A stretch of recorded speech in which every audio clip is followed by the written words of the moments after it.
Mic थोड़ा सा खराब हो गया था। देखिए भाज्य और अभाज्य संख्या के बारे में बताते हैं। भाज्य देखिए, भाज्य संख्या मतलब कोई संख्या का भाज्य गुणनखंड करते हैं, कोई संख्या का अभाज्य गुणनखंड करते हैं। अगर अभाज्य गुणनखंड दो संख्याओं गुणनफल में, मान लीजिए कि दो संख्या का गुणन, ऐसे में समझिए, मान लीजिए कि दो गुणनफल आए, मान लीजिए किस संख्या का गुणनखंड करते हैं तो उसका दो गुणनखंड आए, दो गुणनखंड आए, कुछ संख्या का, कोई भी संख्या का दो गुणनखंड आ गए तो वह भाज्य संख्या है।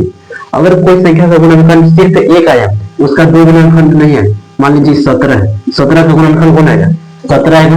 खाली एक एक नहीं लेंगे, 17 के 17 एक नहीं लेंगे, गुणन सोचेंगे एक नहीं होगा, तो सिर्फ 17 का अभाज्य संख्या है, ये अभाज्य गुणनखंड है। लेकिन जैसे 15 दे दिए, 3 गुना 5 लिख लेंगे, तो ये जिसका भाज्य, जिसका गुणनखंड 2 हो जाएगा, मतलब जिसका गुणनखंड गुणनफल 2 है, एक गुणनफल है और एक दो गुणनफल, तो मतलब जिस संख्या का भाज्य गुणनफल दो गुणनफल के रूप में है वो भाज्य संख्या है, जो एक गुणनफल के रूप में है वो अभाज्य है। तो इसको बताना है कि ये भाज्य संख्या क्यों है, तो सबसे पहले इसको गुना करके आप जोड़ लीजिए और फिर उसका भाज्य गुणनखंड करिए और उसका साथ दो गुणनखंड आएगा तो भाज्य संख्या है। ये तो बड़ा लॉन्ग प्रोसेस है, फिर इसका गुना करिए, फिर जोड़िए, फिर भाज्य गुणनखंड। डायरेक्ट बता रहे हैं कि यहाँ से 13 कॉमन ले लीजिए, यहाँ से डायरेक्ट 13 कॉमन लेते हैं बाहर, तो यहाँ बचेगा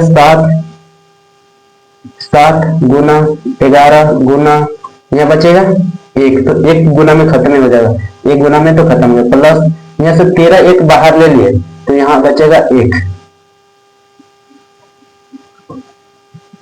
तो यहाँ बचेगा 1। ठीक है, देखिए कैसे, इसमें हम 13 से गुना करेंगे, फिर से देखिए इस पहले प्लस के इधर 13 से गुना करेंगे, प्लस के इधर सब में 13 से गुना करेंगे, तो 13 से गुना करेंगे तो गुणन का 13 आ जाएगा, और 13 में 1 से गुना करेंगे तो 13 आ जाएगा, मतलब यह कॉमन बाहर लिखे तो यही वाला आ जाएगा संख्या। अब इसका से जोड़ते इधर गुना करते तो 13 फिर 11 7 77 प्लस में 1, ठीक है, 77 आगे कितना हो जाएगा? 78 हो जाएगा, तो 13 गुना कोष्ठ का है तो गुना की चिन्ह आता है, 77 और 1 78 हो गया, तो यहाँ देखिए दो गुणनफल आ गया, देखिए एक गुणनफल और एक ही गुणनफल, दो गुणनफल आ गया, अतः यह भाज्य संख्या, तो यहाँ लिख देंगे अतः यह भाज्य है, यह भाज्य है।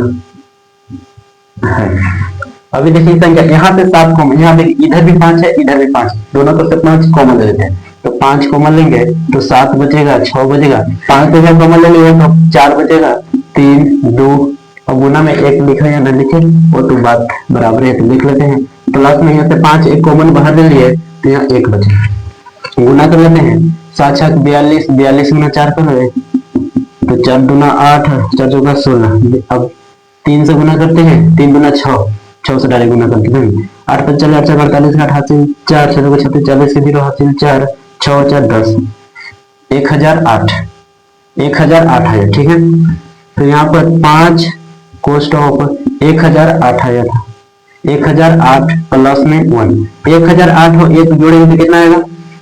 1008 और 1 जोड़ेंगे तो कितना आएगा?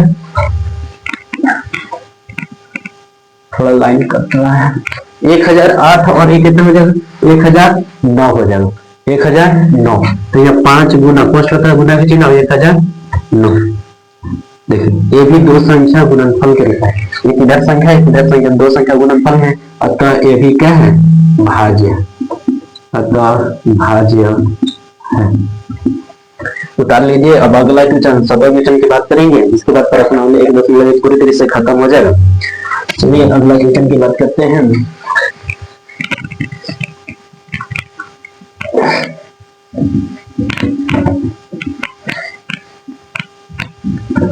देखिए 17 क्वेश्चन है, 17 क्वेश्चन, किसी खेल के मैदान के चारों ओर एक वृत्ताकार पथ है, इस मैदान का एक चक्कर लगाने में शून्य को 18 मिनट लगते हैं, जब किसी मैदान का एक चक्कर लगाने में रवि को 12 मिनट लगते हैं।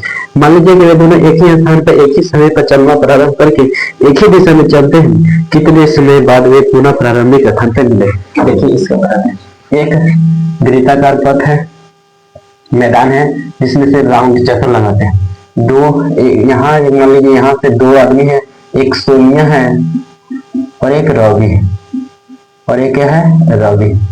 यहाँ से दोनों एक ही समय पर एक ही दिशा में, मतलब यहाँ से दोनों आदमी दोनों एक ही समय पर एक ही दिशा में चक्कर लगाते हैं, तो सोनिया, मान लीजिए सोनिया, सोनिया पूरा चक्कर, एक चक्कर 18 मिनट में लगाता है, 18 मिनट। और जो रवि है ना, एक चक्कर 12 मिनट में लगाता है। रवि यही कैसे लिखे कि रवि 1 मिनट, हाँ रवि 12 मिनट में लगाता है, रवि है ना वो 12 मिनट में लगाता है। अब बताना है कि कितने समय बाद, कितने समय बाद वे पुनः इसी स्थान पर, पुनः उसी स्थान पर मिलेंगे। सोनिया 18 मिनट में चक्कर लगाता है, रवि 12 मिनट में चक्कर लगाता है। हमको ये बताना है कि कितने समय बाद सोनिया और रवि इसी स्थान पर मिलेंगे, मतलब पुनः प्रारंभिक स्थान पर मिलेंगे। तो जब इन दोनों संख्याओं का हम एलसीएम निकाल लेंगे तो ये दोनों संख्या का मिलेगा, एक इसका टाइम रेट पता चल जाएगा। तो चलिए दोनों संख्या का आसान है, बहुत आसान है, एक तो मतलब देखने में भारी था लेकिन एकदम आसान है। तो चलिए इसका एलसीएम निकालते हैं 18 और 12 का। तो हल इसका करते हैं, सतवा का हल। पहला 18 के एलसीएम आवाज करेंगे, 2 से आएगा 9 बार में, फिर 3 से आएगा 3 बार में, 3 से 1 बार में। और 12 का भाजन करते हैं, 2 से 6 बार में, 2 से 3 बार में, 3 से 1 बार में। 18 लिख लेते हैं, 2 गुना 3 2 बार है तो 3 के घात 2। 12 लिख लेते हैं, 12 2 के घात 2 गुना 3 1 की घात 1। हमको एचसीएफ नहीं ज्ञात करना है, यहाँ एचसीएफ नहीं ज्ञात करना है, यहाँ एचसीएफ नहीं एलसीएम के पता करना है। यहाँ एलसीएम, एलसीएम कितना हो जाएगा? एलसीएम में क्या होता है, घात जो कॉमन है साथ में वो भी लेते हैं, जो कॉमन है वो भी लेते हैं। तो इसमें कॉमन है वो भी लेते हैं, जो कॉमन है उसमें जो कॉमन है उसका अधिकतम घात लेते हैं, और जो कॉमन है वो तो ले सकते हैं। तो इसमें देखिए 2 कॉमन है, यहाँ पर 3 कॉमन है, तो 2 भी है 3 भी लेंगे, लेकिन 2 का अधिकतम घात लेंगे। 2 का अधिकतम घात कितना है, 1 और 2, तो 2 का अधिकतम घात 2 है। यहाँ 3 का अधिकतम घात कितना है, 2, तो 3 का अधिकतम घात 2, 2 का अधिकतम घात 2 है, तो 2 गुना 4, 3 तरीके 9 चौका 36। तो 36 मिनट बाद वे पुनः प्रारंभिक स्थान पर मिलेंगे। तो यहाँ लिख लो, अतः वे दोनों 36 मिनट बाद वे प्रारंभिक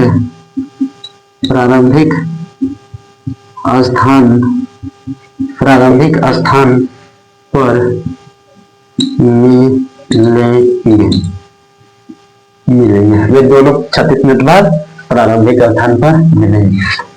एक प्रश्नावली 1 छाप नोट कर लीजिए। प्रश्नावली 1.1 पूरी तरह से समाप्त हो चुका है। अगर वीडियो पूरा, अगर लेक्चर 1 नहीं देखे तो लेक्चर 1 जाके देख लीजिए, प्ले लिस्ट में डाल दिए। और वीडियो पसंद आया तो वीडियो को लाइक और सब्सक्राइब जरूर करें और अपने साथियों को शेयर जरूर करें। अगले वीडियो में हम प्रश्नावली 1.2 करेंगे, जिसमें से अभाज्य अपरिमेय संख्या का हल करना सीखेंगे। अपरिमेय संख्या का हल करना सीखेंगे, अपरिमेय संख्या। ठीक है, तो बाय बाय।